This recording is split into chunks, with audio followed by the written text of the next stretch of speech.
እንግዲህ ውሃ ለአካባቢ ማህበረሰብ ያለው ጥቅም እጅግ በጣም ከፍተኛ ነው። ውሃ ብቻውን ትምህርት ነው። ውሃ ብቻውን ህይወት ነው። ውሃ ብቻውን ጤና ነው።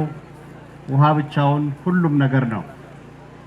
ስለዚህ ይሄ ፕሮጀክት ተጀምሮ እስከሚጨረስ ድረስ በልዩ ልዩ መስክ ድጋፍ ላረጋችሁ፣ አስተዋጽኦ ላረጋችሁ በተለይም ለሚኒስቴር መስሪያ ቤቱ ለሚኒስትሮች እና ለሚኒስትር ዴኤታዎች ለባለሙያዎች በራሴ ስምና በክልሉ ስም ከፍተኛ ምስጋና አቀርባለሁ።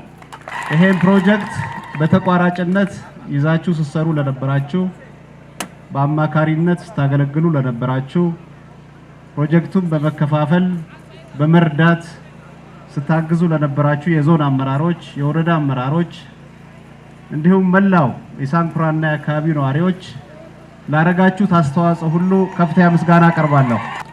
ከሁሉ በላይ ፓርቲያችን እና መንግስታችን በተለያየ ጊዜ የሚጀምራቸውን ስራዎች አጠናቆ ለህብረተሰብ ጥቅም እንዲውል በማድረግ በኩል ተወዳዳሪነት የሌለው ፓርቲ መሆኑን ሁል ጊዜ በሚሰራቸው ስራዎች እያረጋገጠ ይሄድ ያለ መንግስትና ፓርቲ ነው። መንግስት ከናንተ የሚፈልገው አሁን የሰራነውን ፕሮጀክት በአግባቡ እንድትንከባከቡ፣ በአግባቡ እንድታስተዳድሩ።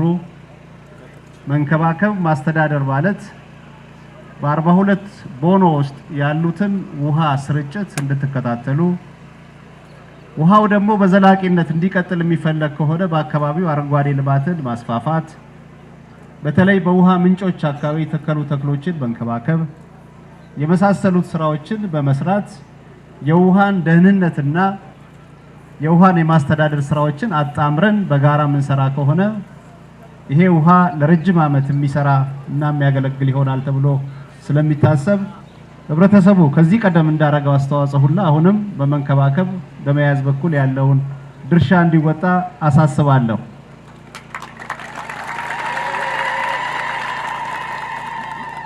ሳንኩራዎች በጣም ጎበዝ ናችሁ።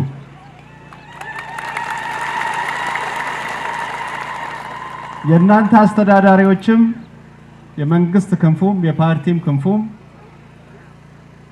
በክልላችን በሚሰሩ አጠቃላይ እንቅስቃሴ እጅግ በጣም ግንባር ቀደም፣ በተለይም ሰላምን ከማስጠበቅ አንጻር፣ የግብርናን ስራን ከማሳለጥ አንጻር፣ ገቢን ከመሰብሰብ አንጻር፣ የትምህርትና የጤና ፖሊሲዎቻችን በአግባቡ ተግባራዊ እንዲሆኑ ከማድረግ አንጻር፣ የንግድ ስርዓት አካባቢውን እንዲያረጋጋ ከማድረግ አንጻር፣ ኢንቨስትመንት በተገቢው እንዲስፋፋ ከማድረግ አንጻር፣ መሰረተ ልማቶች በተገቢው መንገድ ባስቀመጥነው አቅጣጫ እንዲፈጸም በማድረግ አንጻር ሳንኩራ ማህበረሰብና የሳንኩራ አስተዳዳሪ ወይዘሮ ተሚማና ግሩፓን በዚሁ አጋጣሚ ማመስገን ፈልጋለሁ።